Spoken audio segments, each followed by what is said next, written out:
like to bring Principal Caleri and Guidance Director Sharon Buckley and Assistant Principal Steve Bishop to address several questions that were posed at the September 26th meeting regarding specifically the high school schedule as well as some other issues. Perfect. Hi, everyone. Good evening. Thank you for inviting us. I wanted to thank Steve and Sharon for being here this evening to discuss this. And thank you for sharing the questions ahead of time to give us an opportunity to put together some of the answers that you're looking for. At the last school committee meeting, there was a presentation, I think, from students relative to the implementation of the new schedule and how they had expressed kind of their initial kind of concerns and fears, and then kind of shifted over to, actually, we kind of like it, and it's going pretty well. So the questions that we had that in preparation for this meeting, we had questions a lot about our AP courses and class sizes and conflicts and so on and so forth. So I wanted to kind of provide an answer to those questions in a summary form, if possible, rather than going through each question. So I'll give some opportunity for Sharon to talk a little bit about an overview of what that selection process looks like. And Steve, as is the architect of the schedule, he'll speak a little bit more about some of the matrix work that takes place as we go through the scheduling process. So you had seen in some other presentations before, which we had done at the 8th grade evening, that we have 24 different AP courses that we're currently offering in the high school. And it roughly equates, well, it does equate to 37 sections of classes. We have 308 students currently enrolled in these AP courses, totaling 570 students who will be participating in AP exams at the end of the year in May. We have 149 of our students are taking one advanced placement class, 81 are taking 2, 45 are taking 3, 30 are taking 4, and we have 3 students who are taking 5 AP exams. Can you give those numbers again? Sorry. Sure. So 1 is 149, 2 is 81, 3 is 45, 4 is 30, and 5 is 3 students. 3 kids are taking 5. 3 kids taking 5 APs. Yep. So we have a number of these courses that are offered as singletons. So those include our American Government class. I'm not going to say AP in front of all of these. They're all AP courses. American Government class, Economics, Calculus BC are both of our computer science courses. Our Music Theory course, Environmental Science, Physics C, French, Latin, Mandarin, Spanish, and Studio Art and 2D Drawing are both offered at the same time in the same class. We have other courses that are offered as multiple sections. Those include our English Lit and Comp course. There are 3 sections of that. English Language and Comp, there are 4 sections.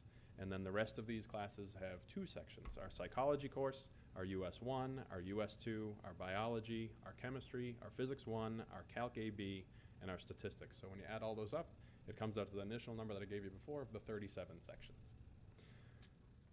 So what I'll do now is I'm going to turn this over to Sharon to talk a little bit about kind of what the scheduling process entails in terms of those conversations that take place with counselors, because inevitably through this process there are choices that students will have to make as a result of what because a lot of students sign up to take multiple requests for different things, and inevitably when we go through the scheduling process, we have over 10,000 requests from students. If you count up 7 periods, 1,100 students, some of those are semester courses, so when you add them all up, it's well over 10,000 requests that we have to go through the process.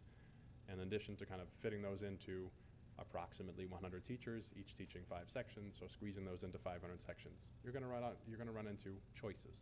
So I'm going to give Sharon an opportunity to talk a little bit about what those conversations look like with counselors and students, and then Steve will talk a little bit about the process after that. Hey, good evening. So the process looks something like this. Teachers may make recommendations for students to take courses. Students might have their own choices or ideas of classes they want to take. In addition, parents might have some input around what classes they want their students to take. So a counselor will sit down with each individual student and start to map out a plan. Ideally, we like that to start sophomore year, so we have a 2 or even 3-year plan, working with the student around post-grad interests, perhaps maybe the major that they're looking to pursue. We oftentimes will encourage students to look on websites of colleges, look at their major, and start to drill down looking at courses they will be exposed to come freshman and sophomore year. And we try to get them in front of those types of courses in high school prior to them graduating. This process is starts in April and May when we start to put together their course requests. The master schedule is run. We then meet again with the students once the schedule is put together, and we discuss conflicts with them. We'll take a look at what maybe a priority class is for them, what class might be able to be put off for a year, and we talk with them about those important choices.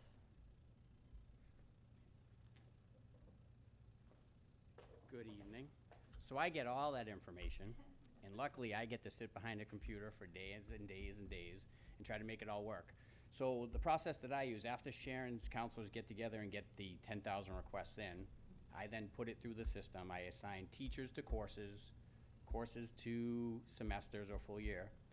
I then let the system run the whole process. It then tells us where we can maximize our kids during certain periods. From there, I then give that back to the lead teachers of the departments. They look at it, they tweak it.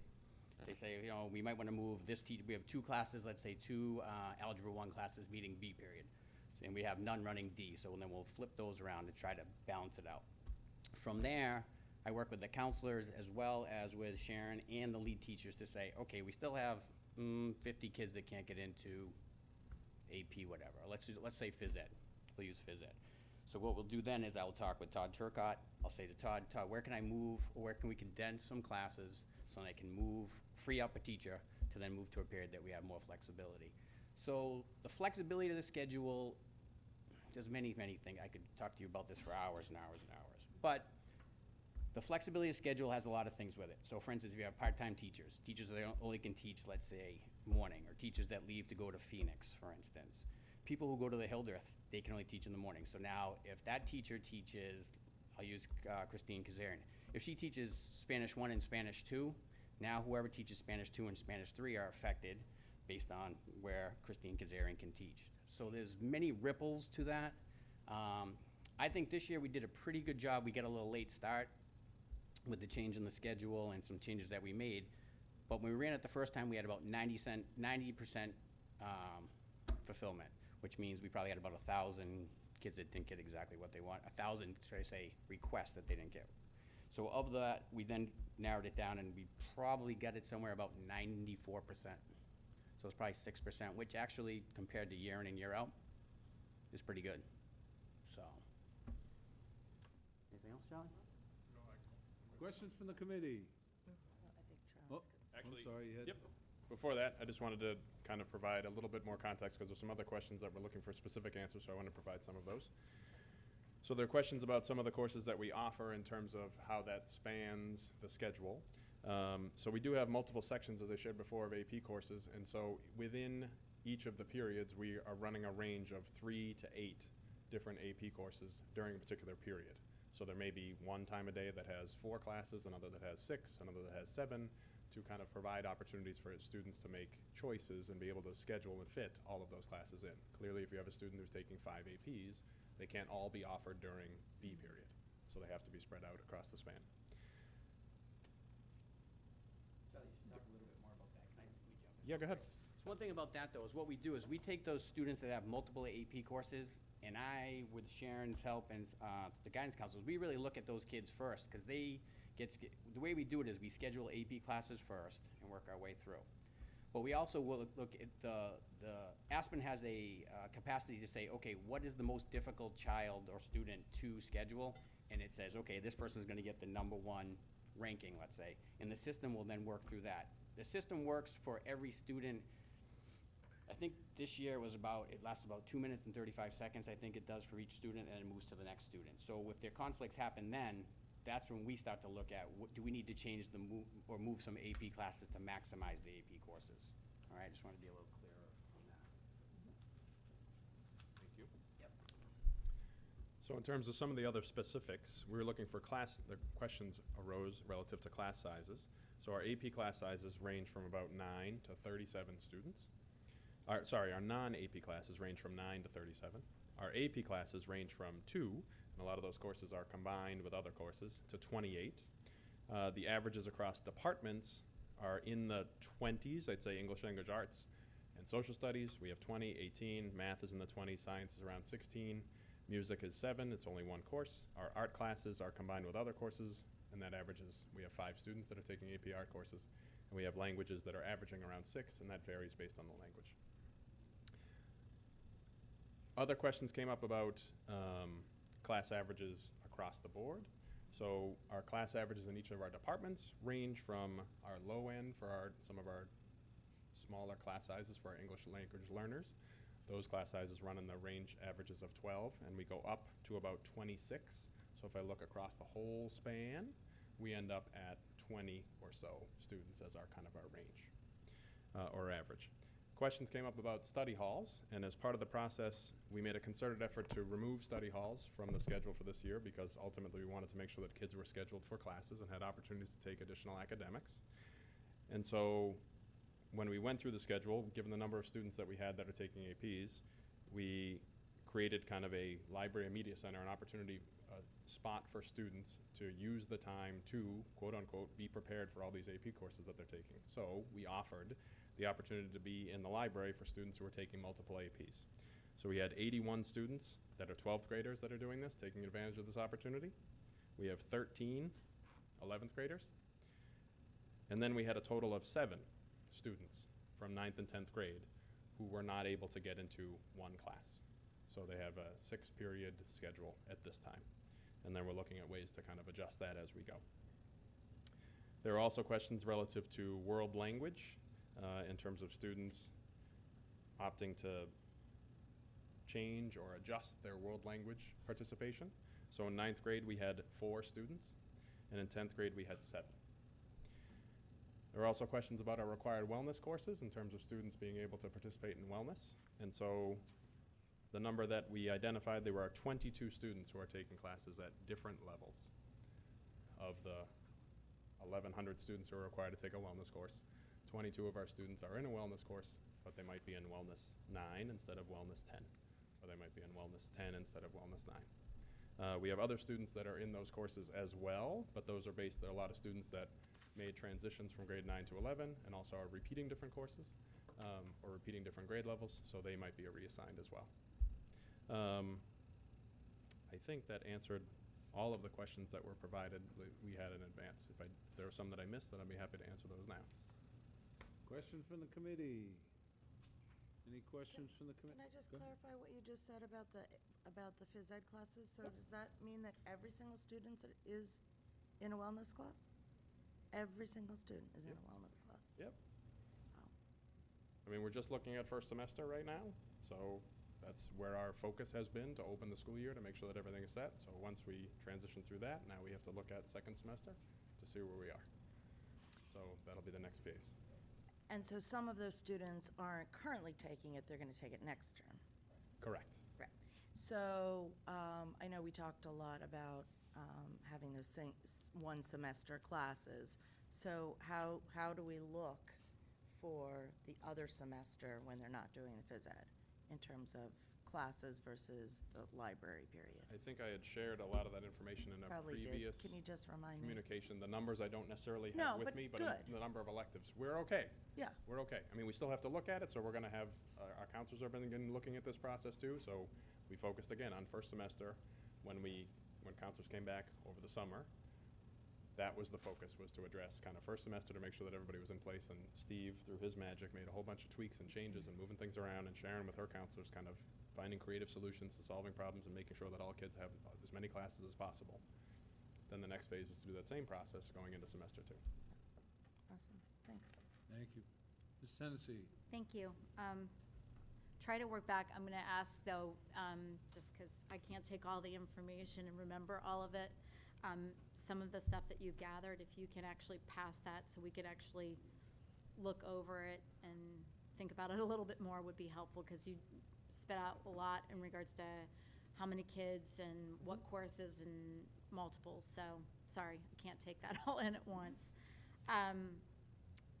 So relative to the plan that Sharon, you were talking about from a guidance counselor standpoint, sitting down sophomore year and trying to map out where they're going to be down the road, does that help or come into play then for the courses that are going to be offered? So as we're working on budget and we're needing to work with you all and support you all from a financial standpoint for staffing, does that map of a kid that needs to take, or is hoping to take, I guess, an AP economics against an AP stats or a calc or whatever it is, does that help to kind of come into play to see what our trajectory of our students is for down the road? No, it definitely does, and that's where we'll look at requests, and counselors will see trends, or they'll start to identify and make note of what their students might want to take sophomore, junior, and senior year. So those definitely come into play, and then it follows in the process as we outlined. Those requests go in, we start to see, oh, it looks like we're gonna have a bigger year with more AP economics versus AP stats, or whatever the trend is in that year.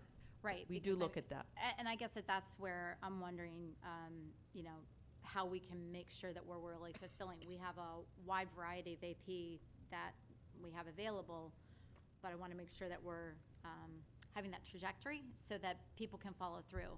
Because obviously, as you know, if you're starting on that sophomore path and you want to go down that path so that you look good for the colleges that you're going after, if we are not necessarily providing those sections or having enough of them, I'm concerned then are we working from a guidance counselor standpoint with providing the sections that may need that trajectory? I didn't hear What? you. One of my big concerns has always been world language. So for instance, you're starting 7th and 8th graders in a world language. So as Mr. Cleary said, the world language, so for instance, I think it's Latin, AP Latin. We have 2 kids. 2 kids. My feeling is though, if we're gonna ask them in 7th or 8th grade to pick a language, with the goal being AP, and we start with 100 and we get to 5, we still owe them the opportunity to take those classes. Totally agree. So that sometimes though puts, you know, so now we're taking, instead of having a class of 25, we have 2. So those kids that we're taking Latin have to go somewhere. So it does bubble up certain areas. So when we talk about APs, and Charlie will meet with all the lead teachers to say, here's all the recommendations that are put in here, what courses are we running? So we really talk, I mean, we have long conversations about what we're going to run. But I think it's important that we keep in mind, we're telling kids when they're freshmen and sophomores that they can get to AP. So when we're having those conversations, it's a difficult conversation to have to say, okay, now we're gonna stop, we're not gonna have AP whatever, when we have the 2 or 3 year trajectories, you know, so we need to be careful on what we're. And that's actually where some of these questions were stemming from, is my concern is, I mean, we offer a lot, so I don't really want it to look like we are not offering a lot. I just want to make sure that if we're starting kids down that path on a trajectory, that we're not pulling the rug out from underneath of them because we can't figure out how to do things. And to your point, Mr. Cleary, I get it that people have to make choices. I guess my concern though is I want to make sure our communication and conversation early on is on mark, and that we then help to follow that trajectory. Because, you know, with the world language that you were mentioning, I think you said like 4 students you know, are doing something different, whatever, 9th grade, 7 students doing something in 10th grade.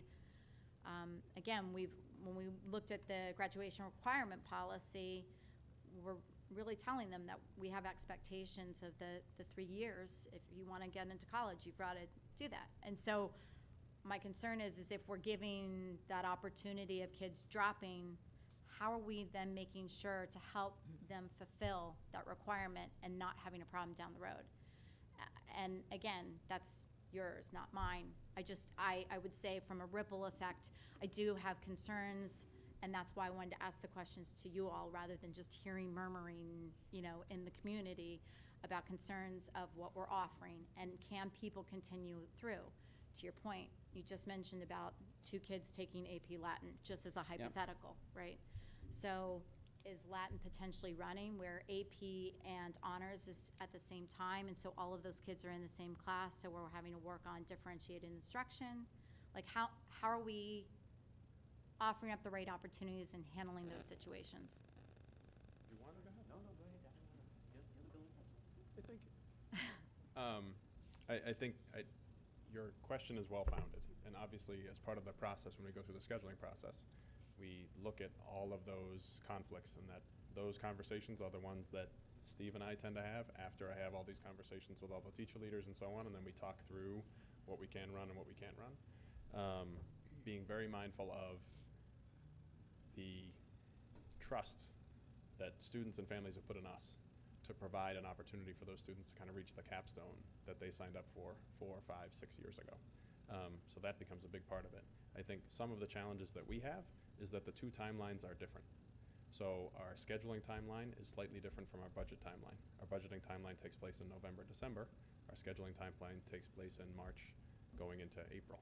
So we're working, because this year we did a lot of this work over the summer.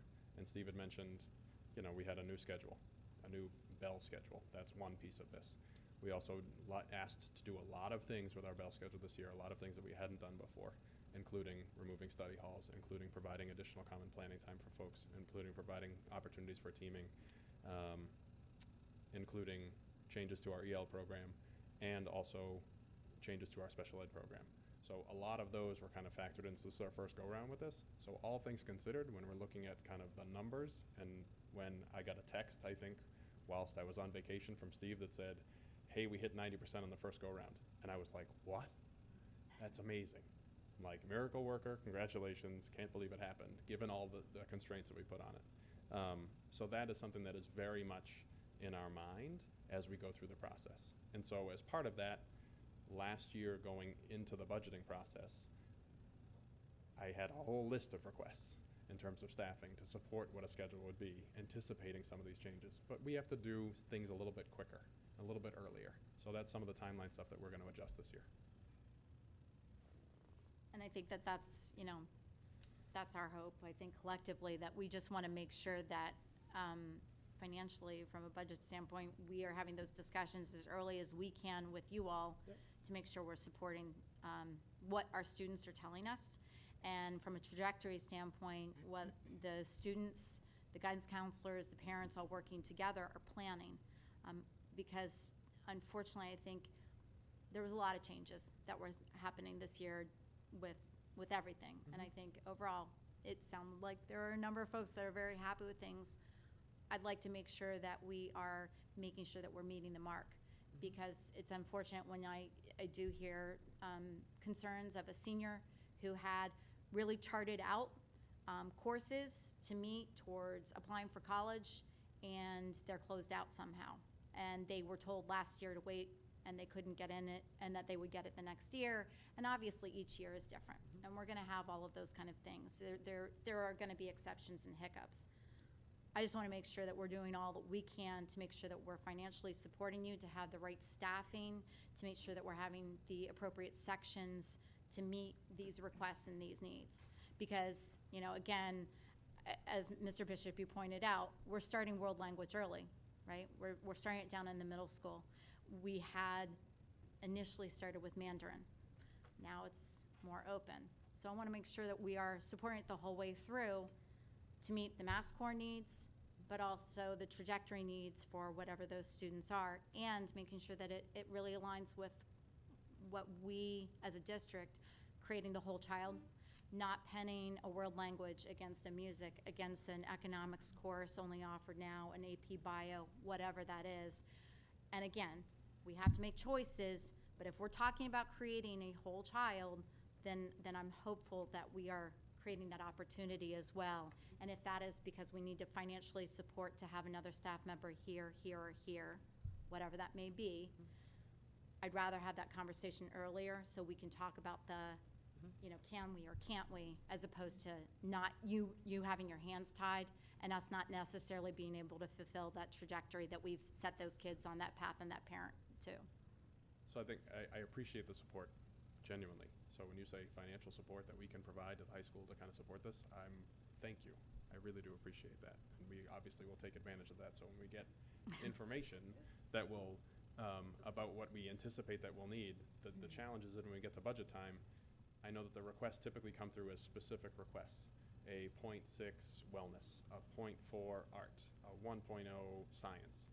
The challenges are, because of the discrepant timelines, it's not always easy for us to predict exactly what we're going to need. And so at the time that we were making the requests, so Maureen and Mike will tell you this as well, because I know we had many conversations about this last year, is that it may very well be possible that I might be saying, I need like 1.6. I'm just, don't hold me to any number, but I might need this many FTE to make it work. I just don't know where they're gonna go yet, because we don't have all of the requests from the students. And that's some of the challenge. The piece that you brought up before about some of the conflicts is we're very interested in addressing the whole child and providing the supports that we need to provide for kids to be successful and meet the, I guess, the contract that we provide. This is what we promised you, this is what we want to fulfill.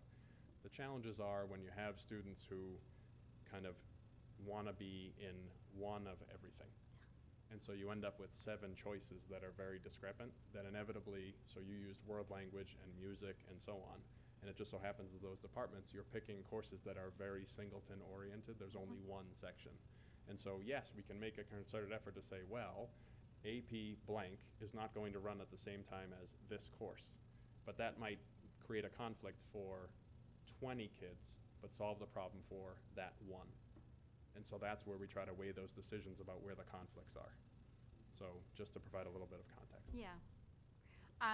As well, and I apologize, this is probably not gonna be information, it's like you're gonna pull out of a hat, but it would be helpful to also understand with some of these sections, how many sections are we really running where it's like an AP and an honors group maybe together, or an honors group and a CP group maybe together, because at least I know in some of the language courses, there were some groups that were concurrently in the same classroom.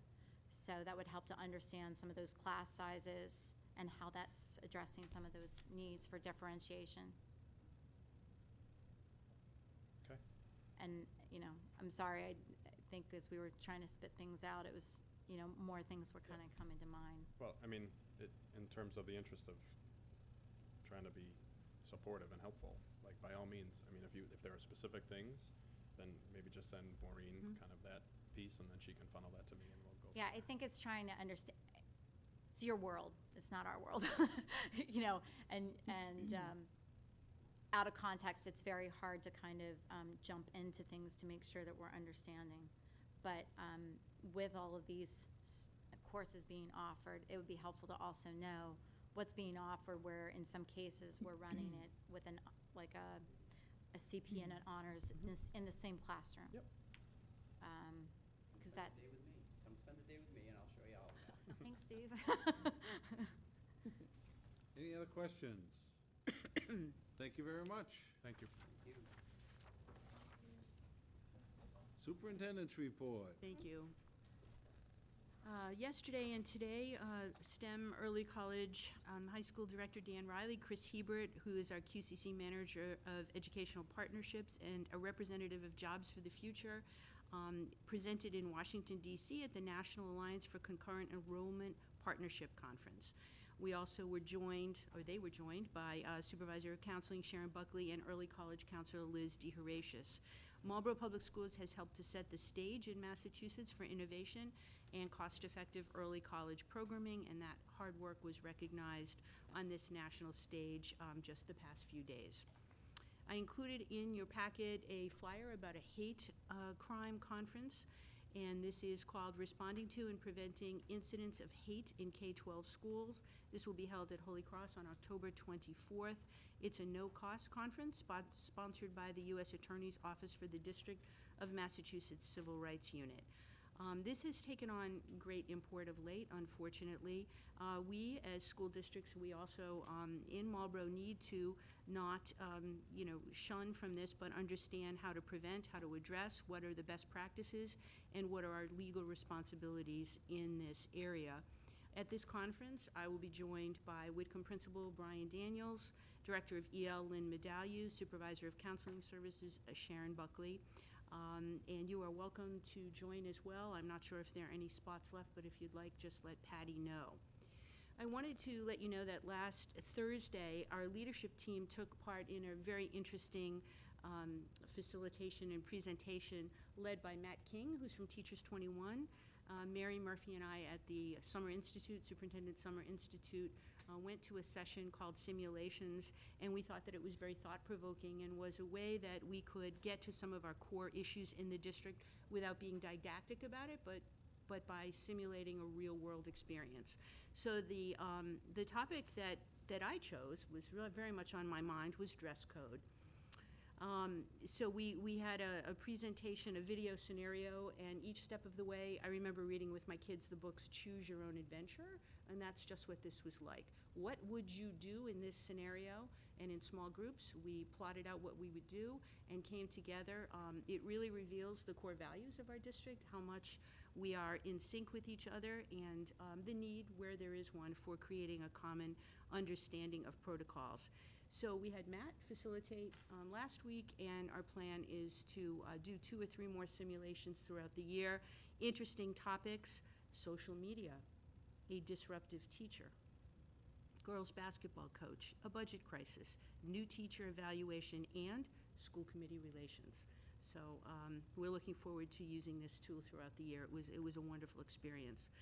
Mary and I have also followed up with Dr. Daggett. You'll recall he was our keynote speaker this year, and surveys were handed out and then passed in to him after the opening day, both by the entire staff and also by the administration and selected teachers who came to his afternoon breakout session. Our intent is to explore, and we have a meeting in a few days, to look at district-wide use of surveys. This is what the kids think, and this is what I think as a teacher we're doing, and where are the discrepancies. Also, in terms of impactful areas, like my teacher uses technology. Kids will say, 40% of the time, a teacher will say 80% of the time. Well, what's going on there? And that's just one example. We also are thinking of embarking on instructional practice review to take a look at where we are in terms of the baseline on rigor and the relevance framework.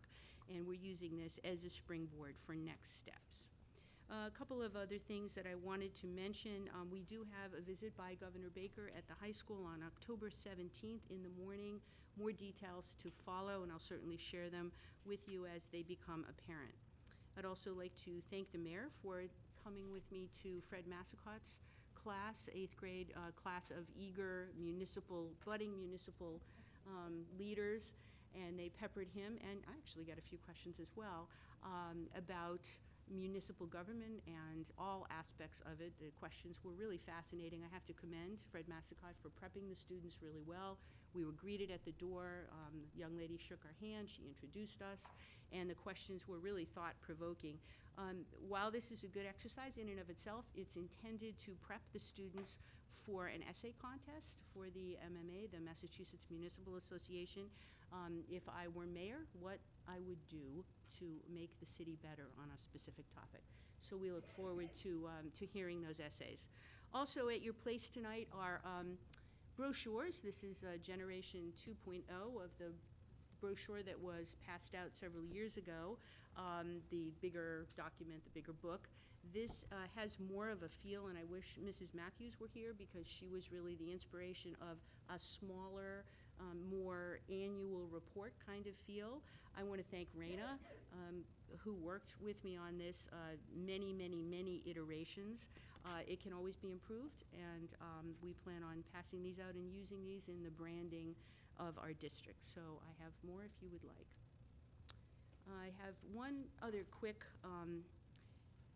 excerpt to read. This has been a difficult couple of weeks in the Marlborough Public Schools. We have lost a teacher at the Kane School and an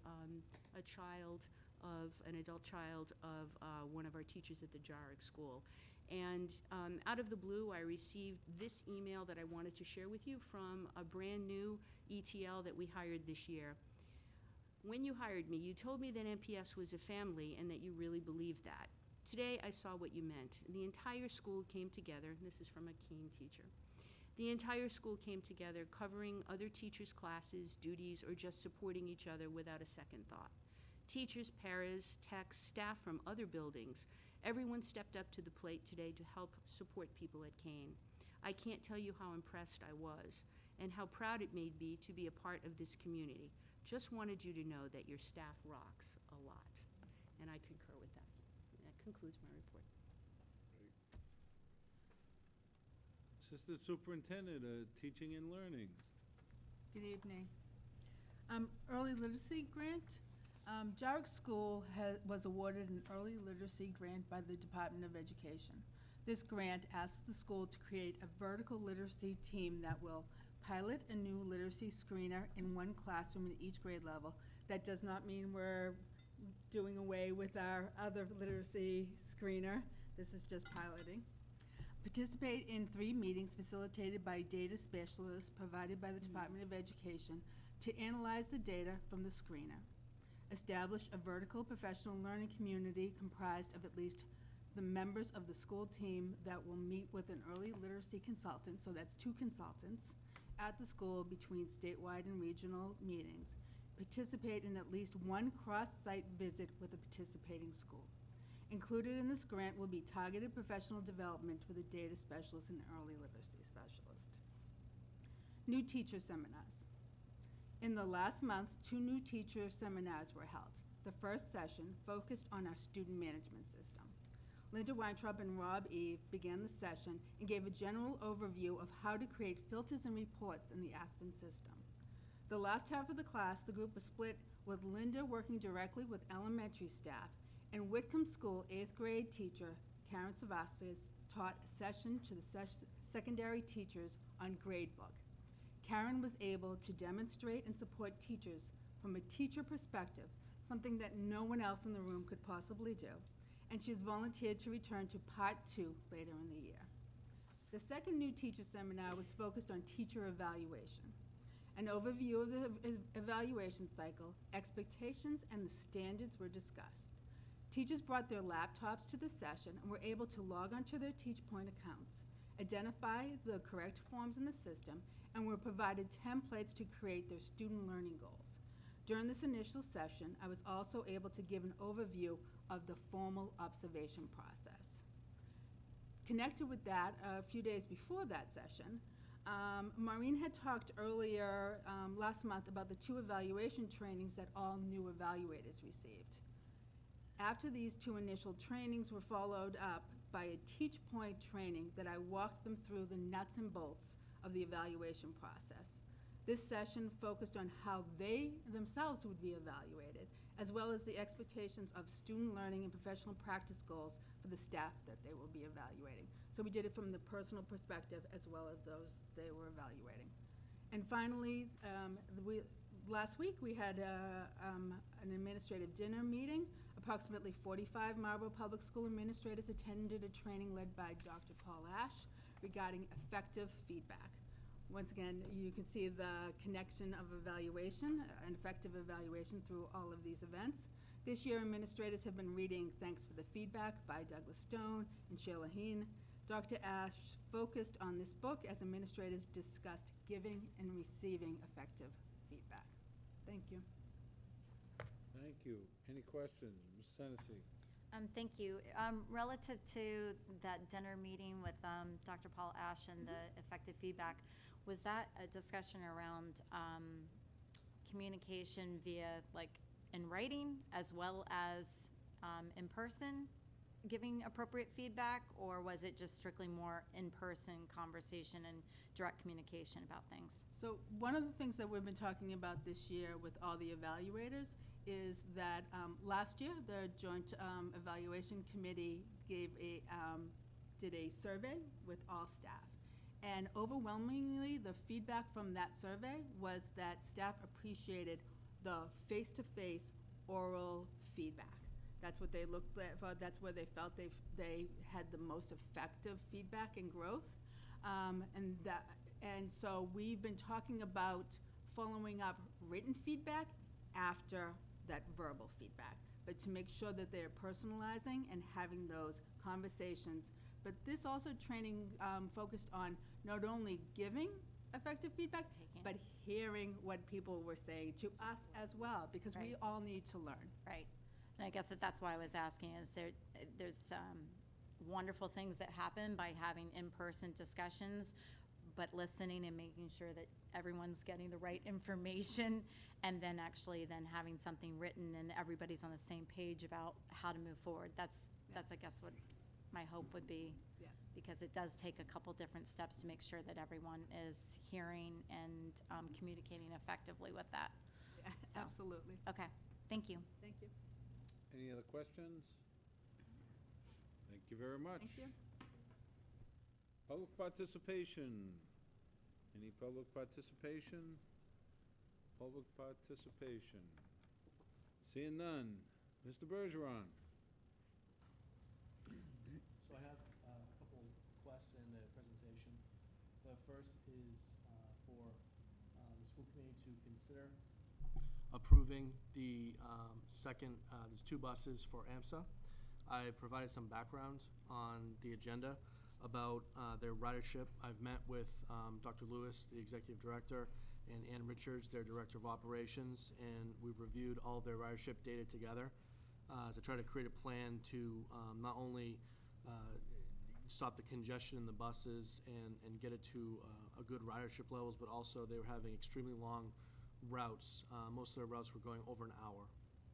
So as you can see with the data that I provided, most of the buses are already over the cap. On a regular bus that we have under contract with NRT, the maximum number of students can be 54. Anything above 54, and they actually cannot permit any more students on the bus. So what was happening is, for many of the buses, we were having to send a chaser bus during the AM and PM sessions to pick up kids that were left at bus stops and or go to AMSA in the PM and then take all of the kids who were basically left behind and take them home. And what was happening is that bus was taking an extremely long time to get children home. So when we looked at the data together and tried to make an understanding of what was happening, it was pretty clear to me that we needed to add additional busing at this time for AMSA to be able to accommodate all the riders in Marlborough.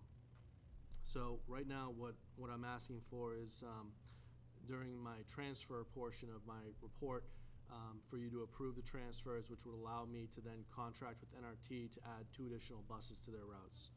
I put in my report that I don't think we're going to see anything above this request because they've hit the net school spending cap Marlborough has for spending on charter schools. What that means is there's a state law in effect that says a community can't send more than 9% of their net school spending to charter schools. We are officially at that cap right now. So we won't, with the students, I'm sorry. They're 2 different issues, but they're tied together because really I don't see that there can be any more buses because they're going to be capped at the number of students they have right now. And while net school spending grows each year, because we've been very fortunate to have support from the city, it doesn't grow at a fast enough rate that I think it would extend beyond these 10 buses. So that's my first, this request really is in the transfers. I wanted to give you more data on it than I usually transfers, I give you 1 or 2 sentences. This really needed a little bit more data because it's a little bit more complex. And I wanted to explain why we were requesting 2 additional buses at this time. Any questions? Ms. Hennessy? Thank you. The rider information that you provided, is that based upon AM ridership or PM ridership or average? It's an average of both. So sometimes we have less ridership in the PM due to activities. Right. But I still need to hold a seat because when their activities aren't going on, they still need to ride. Can we ask, though, for information to understand how much the differential is between the AM ridership versus PM ridership? Just, it would be helpful to understand. Well, I mean, if we're gonna have all these buses set up for them, which I appreciate about the seats, Yep. I wanna know that, you know, we should be running the afternoon buses. So, But you can't just get a half a bus, can you? Not really, because this also conflicts with our busing schedule. I would love to be able to use our own equipment and be able to help in that way, but there's conflicts within the schedules that don't allow us to do that. The other portion is that while activities do happen and we do have lower ridership in the PM, you're right, it does happen. The problem is activities don't happen every single day during the year. agreed, So- it would be nice to have at least some kind of a benchmark understanding as opposed to 54 riders, you know, across the board. If we are seeing a ridership where on the norm is 25, 30 kids, then maybe it's time to have a different conversation about how to handle an afternoon bus route. I'm just throwing it out there because we have to look at our money here and there. So it would just be helpful to understand. But And- we have the same thing in the afternoon, though, so. Well, that's what, In district, we do too. that's, I'm But you asking can't- for the You information. can't buy a half a bus, that's the problem, right? You buy the bus and it's set up. Already a one-tier ride, so I have to purchase the same number of buses for AM and PM. But it's a point that we do look at, because if they are empty, basically, we could potentially, put a bus together and not have that run in the afternoon. But it wouldn't be too much of a savings to us, because we're already paying for the morning portion of the bus. Once we put it on the road, we own the capital cost and the labor cost for that portion. But I understand exactly what you're saying. Are we able to use it for transporting to sports games or something else at that time frame? I'm just, Potentially, yes. okay, Yep. so I'm just throwing it out there. I'm not saying I'm a miracle worker, just throwing it out there for questions. The other thing is it would really be helpful to understand in regards to their overall enrollment numbers. So can we look at their enrollment numbers, not only for this current year, but the past 2 years as well? Sure. Thank you. Any other question on the bus issue? No, Will I no. get a guarantee that the cars will be off Forest Street if we do this? I can't guarantee that, Mr. Mayor, I'm sorry, because a lot of the Can we students who hold it off come then until are I do get a coming- guarantee? It's, I'd say a lot of the parents who are coming aren't coming from Marlborough, so that's a difficult situation. For me. I'm sure it is, yeah. Just, Ms. I- Bodenhenge. thank you. I want to thank you for this information, because I feel like every year around this time, we get asked to provide another bus. And this is more information than I feel like we've gotten in the past. So it's helpful to know exactly, I mean, I don't want kids riding an hour.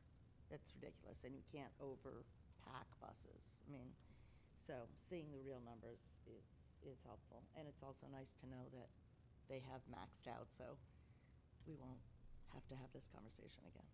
So 9% of net school spending, so this is kind of what you're asking about in terms of the numbers.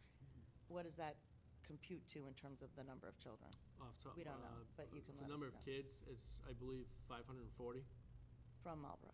but not every single kid who's in Marlborough attends AMSA as a charter school. We have kids go to other charter schools. It's a total for all charter schools. Oh, the 9%, gotcha, right, okay, thank you. But a majority of them do attend. That's the majority school we send to. Any other questions? Thank you, Mr. Mayor. And what I just mentioned was, part of that was my transfer. So I just wanted to briefly go over. I'm asking for 3 transfers tonight. One is to cover the cost of adding a student support monitor at the high school, and also to increase a .2 art teacher for the next semester. We currently have a .8 art teacher, so we can increase it to .2 to create more opportunities for students to be in classes and not in study halls and all of those things we just talked about. The student support monitor would allow the high school to have one for House Orange and House Black, and it would allow each assistant principal to delegate official responsibilities to them, to open up more time for teachers to be working together, less time in the halls, and it would assist the school operations. So to pay for that, we do have one position that was in the budget that we've not yet filled and we're not going to fill. So we're able to transfer the money from that position to cover the student support monitor and the .2 art for next semester. The second transfer is we have to add a 1.0 FTE school adjustment counselor to Richer Elementary. We've discussed this over the past 8 months, and we've talked that when and if we had the need, that we would use salary reserve and we would transfer the funds to fund this position at Richer. And that's exactly what we're doing, transferring money from salary reserve to Richer School to pay for that. The third request is to pay for the 2 additional buses for AMSA, using savings from our summer transportation, savings from a leave at the middle school, and then our summer budgets, all the money that we saved in there. I'm basically adding all that up to pay for the 2 buses for AMSA. I don't know if you have any questions on these specific transfers. Any questions, Ms. Hennessy? Actually, I just wanted to say I'm happy to actually see about the monitor being added in, because it would be great to see the teachers being able to use it for collaborative time and not necessarily doing the monitors. So that's great to see. And thank you for bringing forward about the SAC for Richard, because that was definitely something that we had discussed. And, you know, I'd say I'm happy to see it's being used, but I'm happy that you guys are making the appropriate But adjustment. we needed to have some data to Right. make the decision. We didn't want to rush in and just do it, but it's become apparent. Yeah, Yeah. thank It's a you. good addition. Thank you. As we presumed it might. As we presumed it might. Entertain a motion. Move to approve the transfers. Motion made and seconded to approve. Any discussion? Seeing none, all those in favor? Opposed? Carries. Thank you, Mr. Mayor. My third report tonight is on the community eligibility provision. That is a really long title, and it's better described as free lunch for all. That's the way we should think about it. So we became eligible last year, and we started talking about this. I know we talked about it a couple times at school committee, and I told you that we need to study the issue, and I'd bring it back to you at such time that we had some findings. So I just want to report out on some of the findings on this program and how it can affect us and how it can work. The first is, this was enacted in 2010 as part of the National School Lunch Program. And what it does is it creates an alternative for school districts to no longer use the paper application process for free and reduced lunch. So what this does, it uses your direct certification numbers from the state and allows you to apply for a federal subsidy for all your meals. And because you can do that, you no longer have to track or collect free and reduced applications from families. They set up specific provisions for it, which is what I'm going to get into. There's a minimum level that you have to be able to be at before you can get into the program. They set that a couple years ago at 40%, give or take. But there's also stipulations to the program. So if you're eligible for CEP and you want to participate, you have to agree to provide free lunch and free breakfast to any student who comes through the line. It could be all students, so you have to prepare for that. You could be feeding 3 times as many students as you normally feed in a day. The second is you have to cover any difference between the federal subsidy and the difference, because you're no longer allowed to take sales in. So because you're not taking any sales in, whatever the difference between the federal subsidy and it costs you to run your program, the district has to agree to cover that portion. So who's eligible for CEP? Generally, the students who are eligible for a direct certification are receiving a state benefit, whether it be SNAP, whether the family is receiving housing assistance, whether they're on Mass Health or any of those types of programs. That'll make them automatically eligible. In addition, students can be eligible on the basis of other factors. For example, any homeless student would automatically be eligible. Any runaway student automatically be eligible. Any student who is a foster child of the state, they would automatically be eligible and their family would be eligible. So, the qualifications for the program is when your district is at or about 40%, because last year we were just a little bit under, this year we're over. You can apply for the program, and you do it in the spring to set a figure that your direct certification rate is at. So for us, I used the percentage we had. And I just want to make sure that we understand that when you're close enough to qualify, that's when you can start applying for the program. We could have applied last year, but we didn't. When we looked at this at the first time, it didn't look like a good match for us. I wanted to do a little bit more research, and it's a good thing I did, which I'll show you at the end. That's a hook for the end. But we can participate in a variety of ways. You can do it by building, so one building could apply for this and go through the program, or you can do it as a district and lump your rate all together as one. The by building, for me, I don't like as much because it sets kind of a confusion in a family. Why would one of our schools have free lunch for all but not another? And many of our folks have children in all 3 levels of schooling. Why would you send money for elementary and high school but not middle school? It doesn't really make a lot of sense for us, so we would look at it from a district point of view. So how does it actually work? Because when it comes down to it. So I used our percentage, 41% is where we're at. What the state does is they give you a multiplier for everyone. It's the same for everybody. And the multiplier is 1.6. That's your federally subsidized rate under CEP. So you multiply your 41% eligible, that's Marlborough's eligible, times 1.6, and that gives you the 65.6% reimbursement rate. That's basically for every meal you serve, 65% of them are gonna get the full federal reimbursement rate. The rest of the meals, or the other 35% in our case, will only get the smaller state and small federal reimbursement rate, which is only about 30 cents, give or take. So 65% of your meals get the full reimbursement rate, the other 35% get the smaller reimbursement rate. So I just wanted to show you, this were our, on the left-hand column was a number of meals. So when you see 148,701 for breakfast, we served 148,000 breakfasts to free. Those were students who got breakfast for free. For lunch, 297,084. Those are the number of lunches we served to free students. On the right-hand side, you can see the income to the food service program. The largest portion of income we received is federal funds. So that was reimbursement we received for the free and reduced meals that come directly back to the district and allow us to run our program. You can see in the bottom, the L paid, L reduced, those are sales, because the reduced lunch, you still charge 40 cents. We still carry that 40 cents and get to keep that. So you see that a majority of our funding, of our total income of $1.8 million, a majority of the income is federal funds already. So this is a little bit more complicated, but what you're doing is you multiply the number of meals you would serve times the federal reimbursement rate, 65.6%, to get the number of meals you would get reimbursed for, and then the rest would be only at the smaller rate of 30 cents, for breakfast, 36 cents for lunch. So the income off CEP program for us, because we're only getting reimbursed 65%, is only $1.2 million, give or take a little bit. So all in all, CEP, if we ran it based off last year's sales, we would have a loss of $586,000.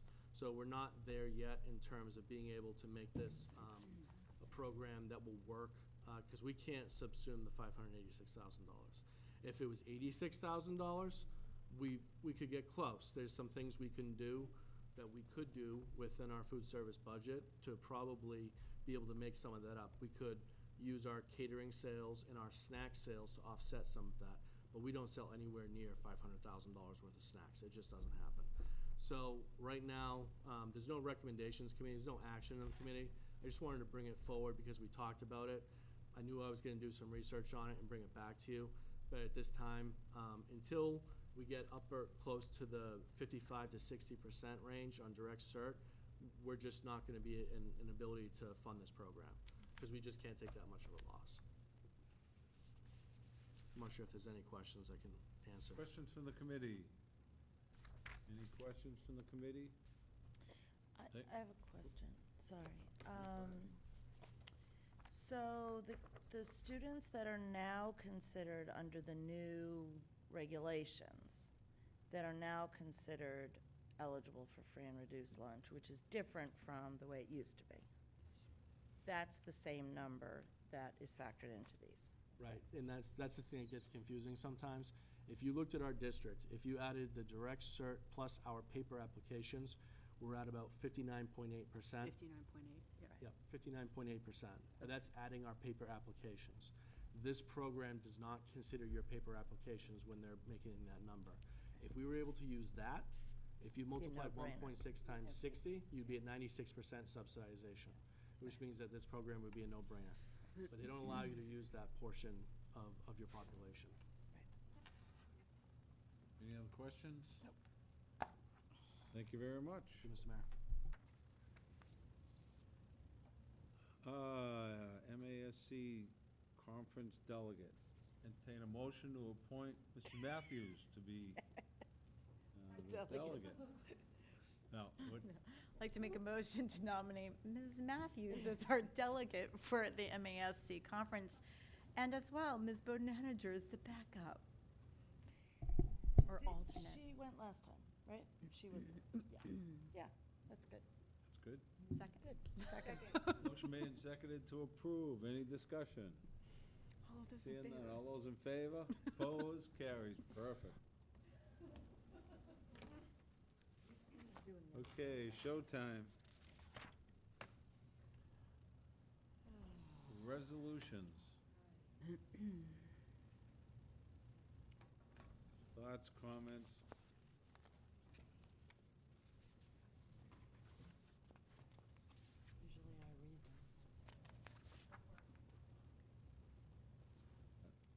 the pleasure in terms of reading them? Do we have to read the whole thing, or just the rationales, or what? Yeah, if you just want to do the rationales, that's fine. As far as, I'll do- any issue in just reading the rationale of the, That's fine. good. Okay, some of them we might want to talk about more than others, but. Okay, Resolution 1 is movement of the Chapter 70 funding enrollment date to March 15th. And the rationale is, well, resolved that MASC file for and support legislation that will implement the movement of the Chapter 70 enrollment date to March 15th. The rationale is giving the districts the ability to base their budget on the enrollment rate after the peak enrollment time will allow districts to base their budget with increased accuracy to meet the needs of their student population. Underfunding leaves students at a risk to fall behind due to not having the appropriate staffing, technology, or needed educational materials. Smaller districts will be more at risk as their admission rate may not reach the required 100 students proposed in House Bill 2846 of 2017, and will be least able to absorb the additional cost of unfunded students.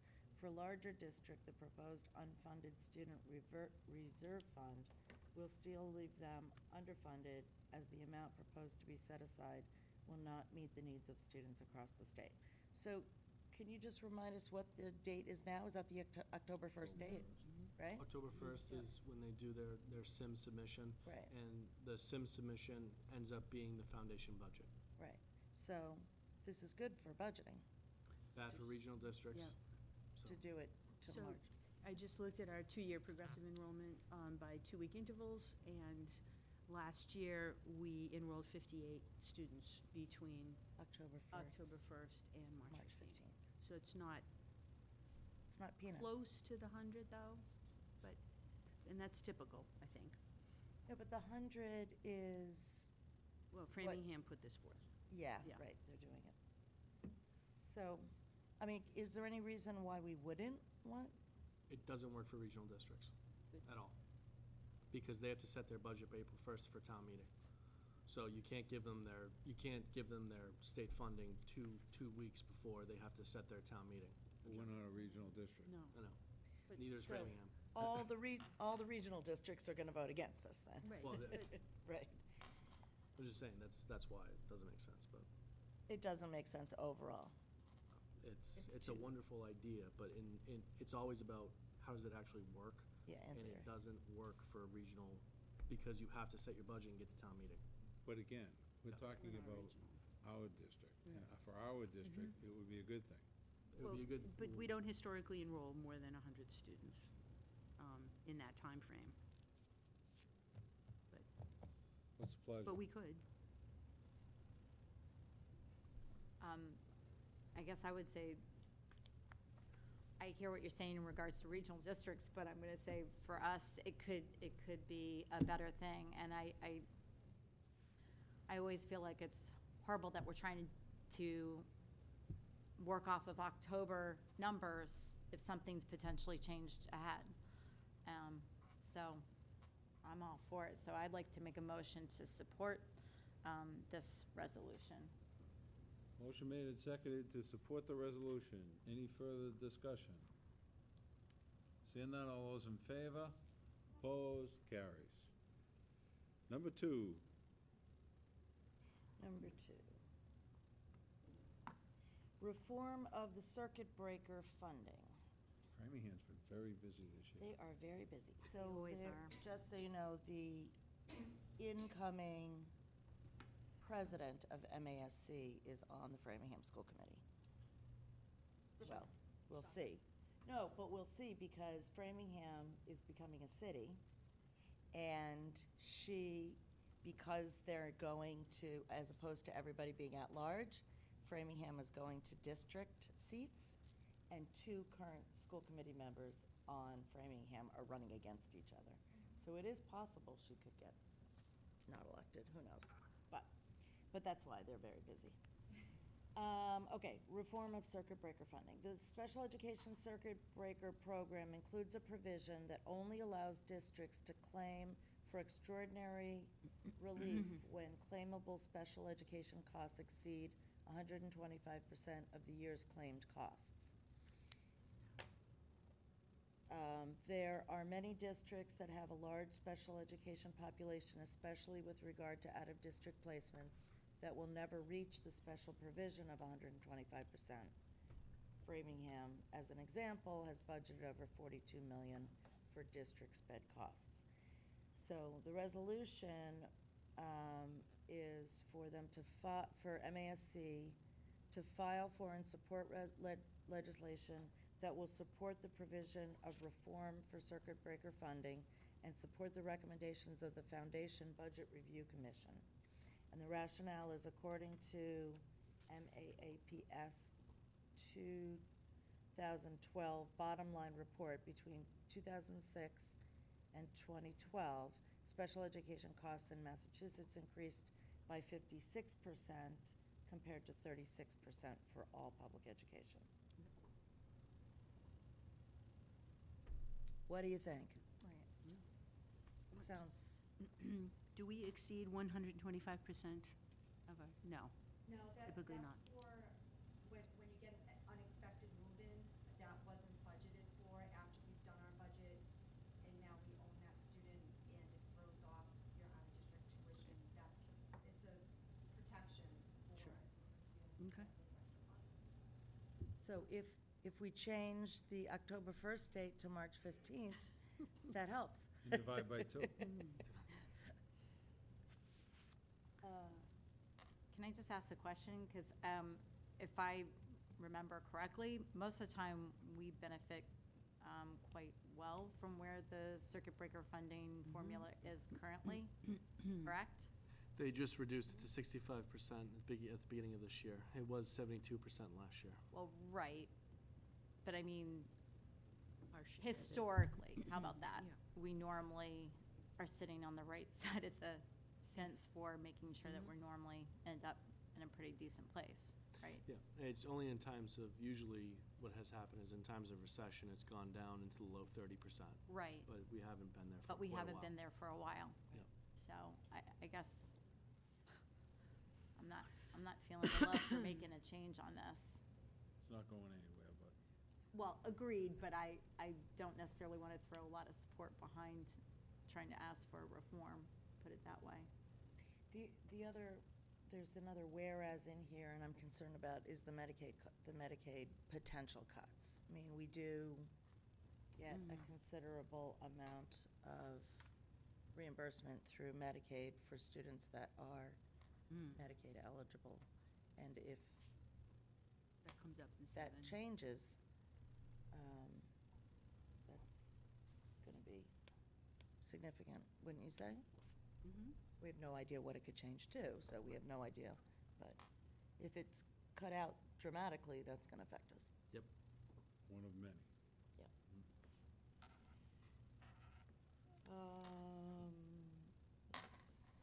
I mean, is there,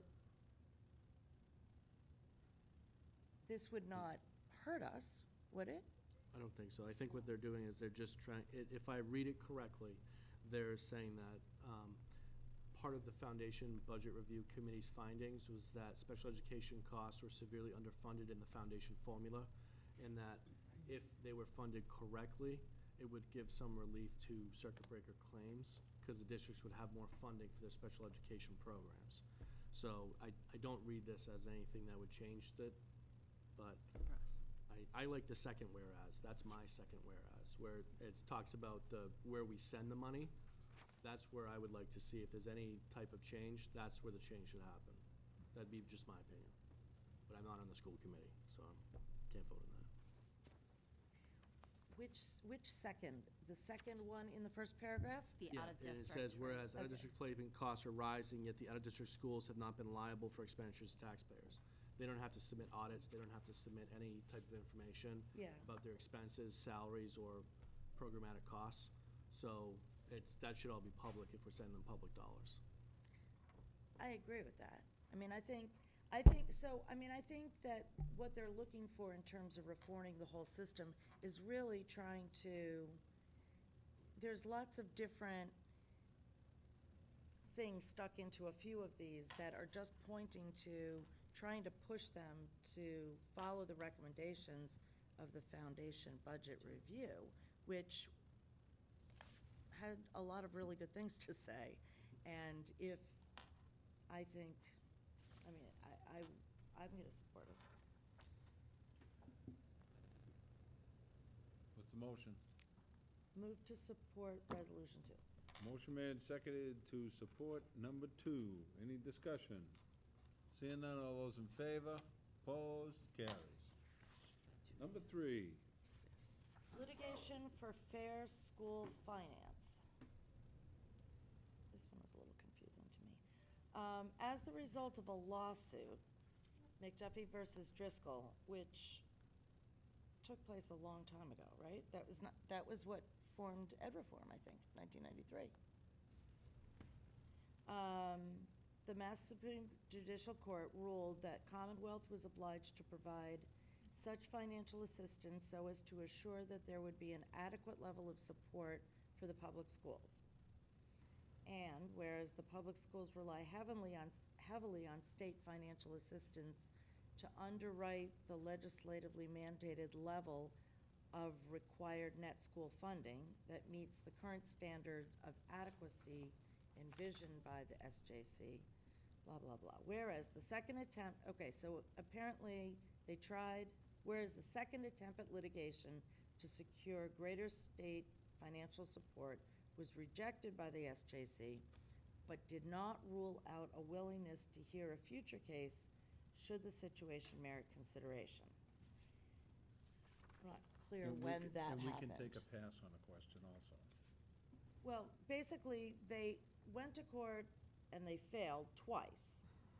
Now, whereas there be it resolved that the members of MASC, through its delegate assembly, authorize the board of directors to reassess the need for a new round of litigation to secure funding to guarantee an adequate appropriation of funds, and 2, assess the viability of a lawsuit to secure such funding. 3, join with other parties at interest to plan and file such a lawsuit if it is determined that there is a likelihood of success.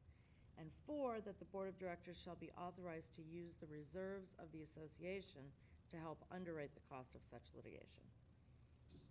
Ms. Hennessy. I'd like to make a motion to not support this resolution. Motion made and seconded to not support the resolution. Further discussion? What, based on? Based upon, it seems like a lot of whereases without a lot of support, and I'm not looking for them to be spending money on something where we've seen 2 passes already fail. I don't think that that necessarily is money well spent.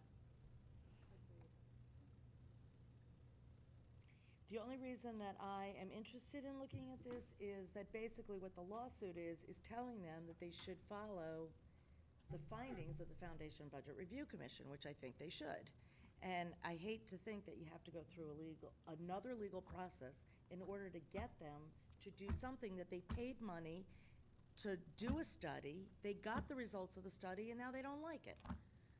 So they wasted all that money by putting it through to, come up with this set of recommendations. It's so frustrating. I don't disagree with you. I just don't Yeah. feel like there should be more expenditure where it seems like it's just gonna go around and around and around. So, Maybe that's not the best way to force them to do it. so, Sure. and again, I hear where you're, I got it. So, All right. Motion's been made and seconded. Any further discussion? Seeing none, all those in favor? Opposed? Carries. Number 4. Number 4, privatization of public education and the oversight of public schools, including small and regional districts. Okay, whereas the voters of Massachusetts overwhelmingly rejected a ballot initiative to lift the cap on charter schools. There you go. And in light of the decision of the voters, advocates for further reforms have proposed several new strategies that include concepts such as federal tax credits for families who enroll their children in private schools, authorizing vouchers for use in private schools, creating additional regulatory options to expand the power of the state to alter the status of schools and districts so as to limit the authority of the residents of their communities to oversee their public schools. Therefore, be it resolved that MASC recognizes the provisions of the state constitution, oppose any state or federal legislative initiative to authorize the use of state funds for education to subsidize the tuition or costs of private schools, except where specifically authorized for students in special education programs or students with disabilities. Further, MASC opposes any state legislative initiative that expands the authority of the Commissioner of Education, the Board of Elementary Education, or the Secretary of Education over schools and school districts beyond those already imposed, and that MASC further opposes the alteration or conversion of any school or district status beyond that permitted by current law without the consent of the city, town, or region in which the school or district is located. MASC supports the protection of small and rural school districts from modifications in their governance format and regional structure without the consent of the member communities, and further supports recognizing the special financial requirements of these often geographically large and difficult to access parts of the state. So this is kind of two things at once. One is just taking a stand against vouchers and that sort of thing.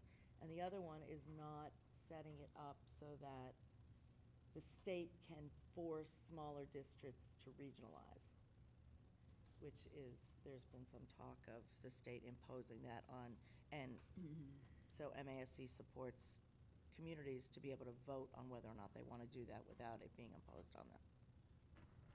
So I'd like to make a motion to support this resolution. Second. A motion made and seconded to support the resolution. Any further discussion? Seeing none, all those in favor? Opposed? Opposed to this one. Surprise. Shocker. And Mr. Walter missed out on his ability to vote Ah, against that one. He's not here. It is approved. Use of federal funds, number 5.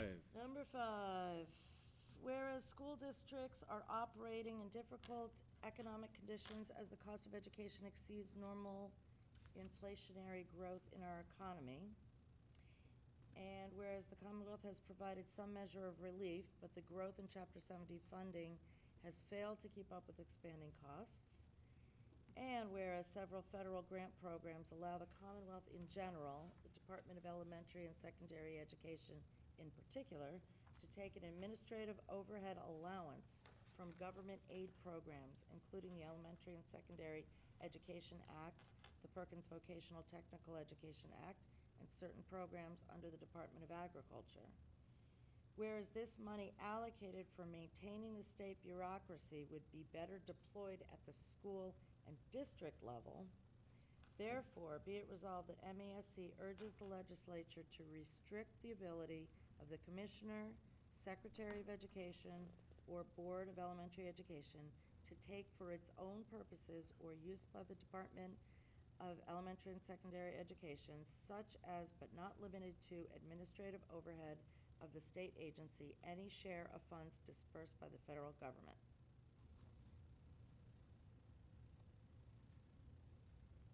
I think we have a little bit of a Give pissing us our fight going share. on. What? What'd you say? Give us our share. Yeah. And theirs, and theirs, and theirs. Well,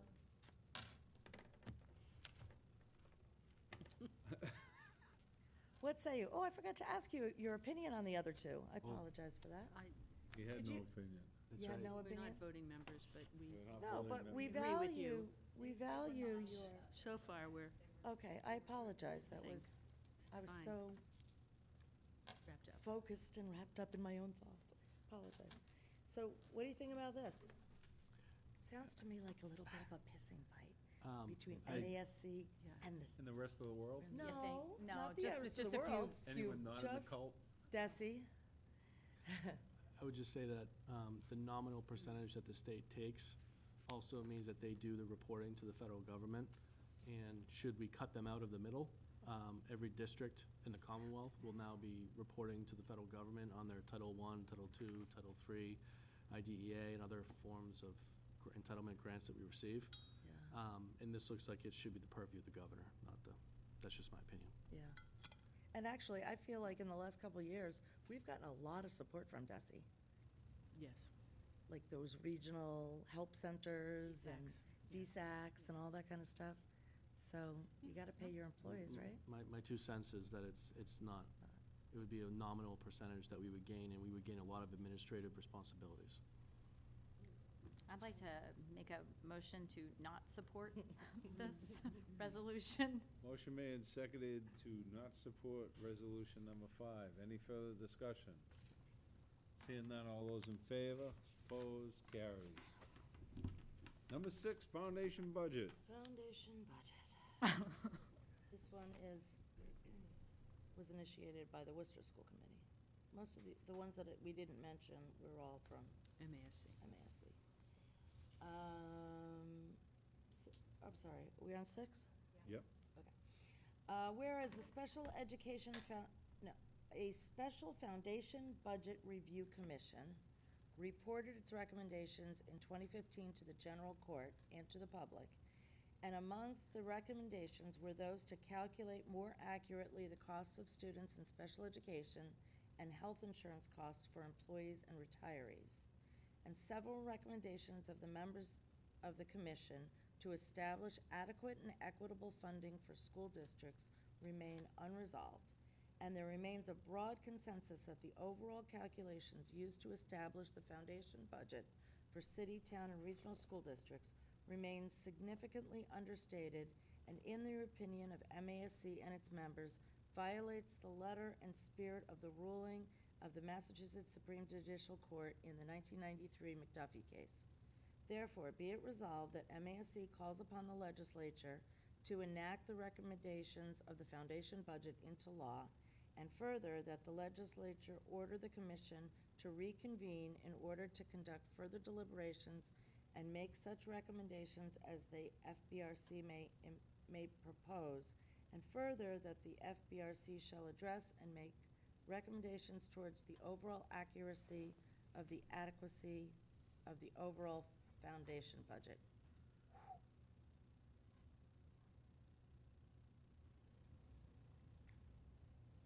So it sounds good. Well, I'm voting for this. I mean, this is what I was saying before. But let's, there's so much money in the pie, Right. right? To make the pie bigger, you have to generate more tax revenue. So the public this year, or next year, is gonna vote to support the increase on the millionaire's tax, and they're gonna vote to reduce the sales tax, and the net effect is gonna be 0. So tell me money where come the from? money, the legislature knows that there's more money needed for cities and towns. The administration knows that there's more money needed for cities and towns. But the first vote needs to be, where are we gonna get the money? If it's an increase in taxes, let's vote on that. If it goes through, then we can give more money. If it doesn't go through, then we have to use what we have. So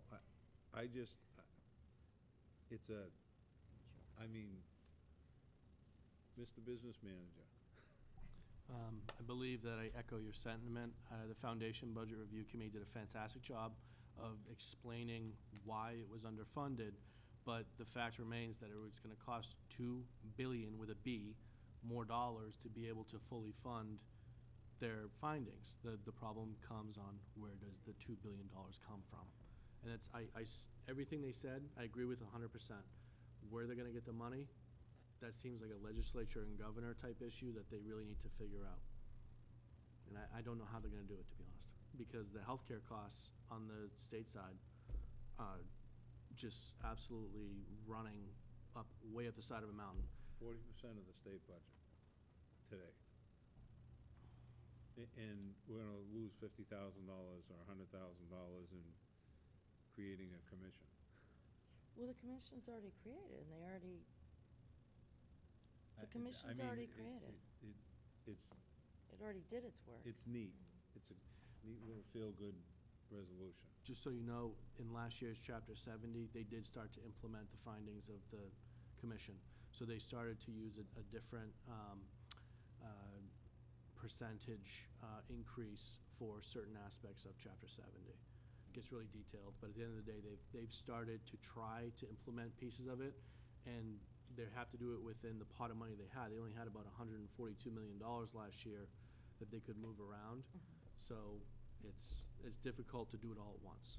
Oh, yeah, well, I They've started. can't imagine that anybody would expect that they would be able to implement it all at once. I mean, I guess really the reason for this is I personally feel like the commission worked really hard to really map out what it costs to deliver education. Again, I never would have any illusions that all of a sudden we could implement everything at once, but I don't want this to get shelved I want this to continue to be something to work towards. And really, the purpose of these resolutions is to dictate the work that the Board of MASC does on our behalf. So if we want one of the issues to continue to be keeping that as a goal front and center to continue to lobby for, then I would support that, because I think that's important. And again, you're right, there's only so much money, and it's not realistic to think we're gonna get everything. But if some of the things are incrementally going to be looked at and applied, I would like them to continue to revisit this year in and year out until ultimately someday we get there. But I just, like the thought, they did all this work and it going on a shelf somewhere and everybody forgets about it is what my concern is. It's a feel-good I'm done. resolution. Yeah. It's a feel-good resolution. So does it hurt anybody by voting for it? No. Does it help anybody by voting for it? No. Not really. Not yet. It is, it's feel-good. Okay. So, Mrs. Hennessy. The only thing I would say is, I think if we were looking to support this, I think it would be good to have Ms. Matthews or yourself make a comment relative to the understanding of the finances, and that, without having an increase to the overall pie, we have to be cognizant of what's really out there and how much can really change without more money overall. So And I. in some ways, I think of this, I'm sorry. No. I just think that's, for me, I appreciate what you're saying. I just think we also need to be cognizant that there is only so much money in the pie, and we can't make more money all of a sudden appear. And so we need to be cognizant of that situation. I sometimes think of some of the things as being spending the money we have smarter, rather than necessarily adding more money to the pot, but how can we look at the way we're spending money? I mean, the purpose of this was to see what was adequate across the board in all different arenas. Maybe there's some arenas that too much money was being spent, and some of that money can be transferred over to backfill other areas. I don't know. It's not my area of expertise, obviously. Any Okay. further discussion? Oh, Any there hasn't been a motions? motion. No motion yet. Well, I'll move to support it. Motion made and seconded to support resolution number 6. Any further discussion? Seeing none, all those in favor? Opposed? What was that? I'm gonna go for yes, like I'm not happy. Feel good. 4 Yes. yeses and 1 Yeah. no? No, I'm Yep. supporting it. I feel good like everyone All else. Just, I Yeah. just, yeah. I So think it yes would. with an explanation. Yes, with an explanation. I want So- something said about recognition of financial spending and appreciation for So, And the pot of I just gold. want to make a comment on the resolutions, because when we get into feel-good resolutions, you get up there, you send them to the legislature, you send them to the governor's office, but there's very little that's going to be accomplished unless we get realistic resolutions that can identify some issues that are solvable. You know, that's where I think the organization, many organizations, I mean, I was at a meeting this morning doing the same thing with the MMA. You know, talking about things, you know, great ideas, but just, it's almost like, let's go for the half loaf rather than the full loaf and change the world. So, my little There's- soapbox. And there's nothing prohibiting you from suggesting that we I did. support. A regional one, but we never got around to writing it, so. So maybe that's going to be a goal for next year. Next year, we're gonna Let's do it. do it for next year. Unless we're all, or some of us aren't here next year. Oh, well, that's always a possibility, but we'll see how the people speak, won't we? Resolution number 7. Oh, boy. Speaking of pie in the sky. Affordable Care Act and Medicaid. Whereas the Affordable Care Act expanded access for health care to millions of Americans, including thousands of Massachusetts families who have been without health insurance. And whereas through the expansion of the Medicaid program, more families in economic distress gained access to health insurance and subsequently affordable health care. And whereas the Medicaid program reimburses public school districts for certain clinical services provided to students who may be clients of special education or who experience disabilities, and this revenue provides critical support to the districts and municipalities where they are based.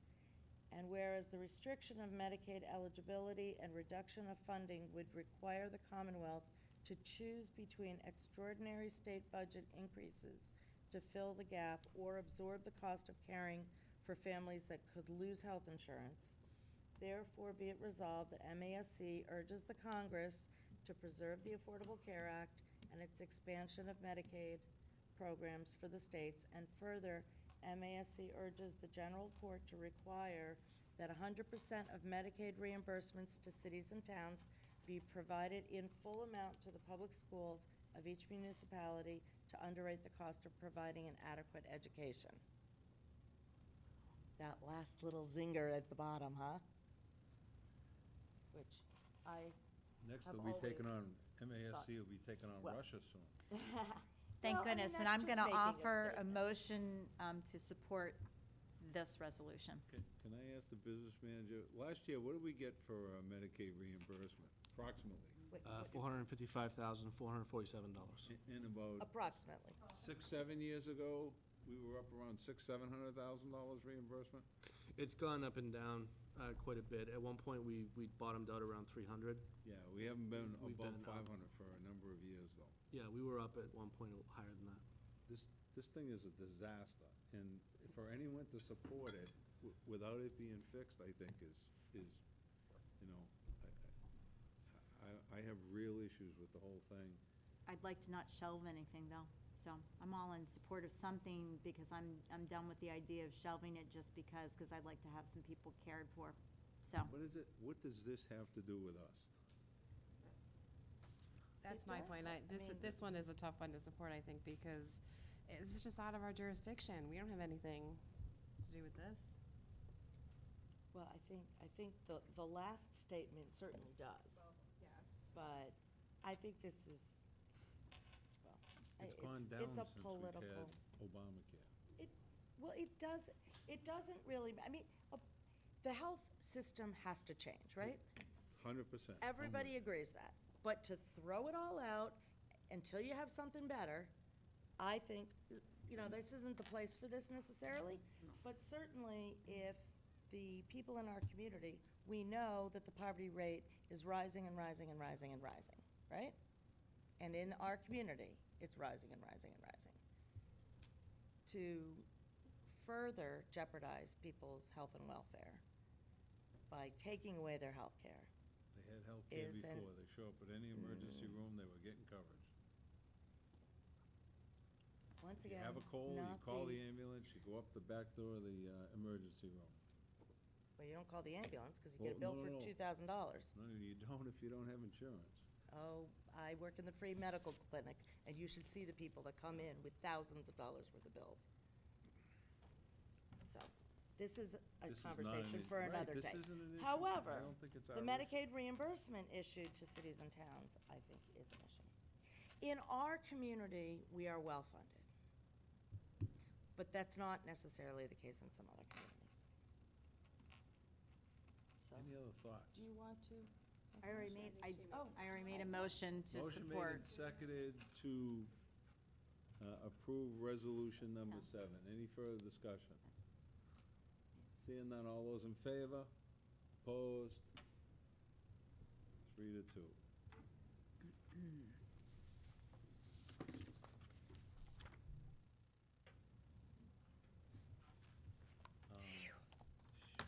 We don't have to do that again till next year. No, thanks.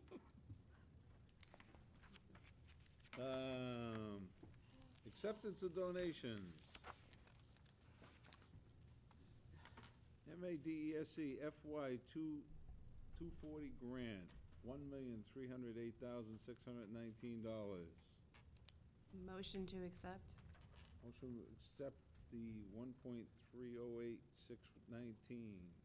All those in favor? Opposed? Carries. Mass DESI FY 18 Title I 305 grant, $764,983. Motion to accept. Motion made and seconded to accept. Any further discussion? Seeing none, all those in favor? Opposed? Carries. Reports of subcommittees. Any reports of subcommittee? Ms. Ryan? I got one. So, last week, we met with the Massachusetts School Building Authority, and there was a facilities assessment subcommittee meeting with myself, Ms. Grulick, Mr. Bergeron, Ms. Murphy, as well as Mr. Milano. And LPA did a great presentation, presenting our preferred site as well as our preferred schematic design report. And following the report, we were presented with the model school design options, which was a little awkward actually in front of the current designers.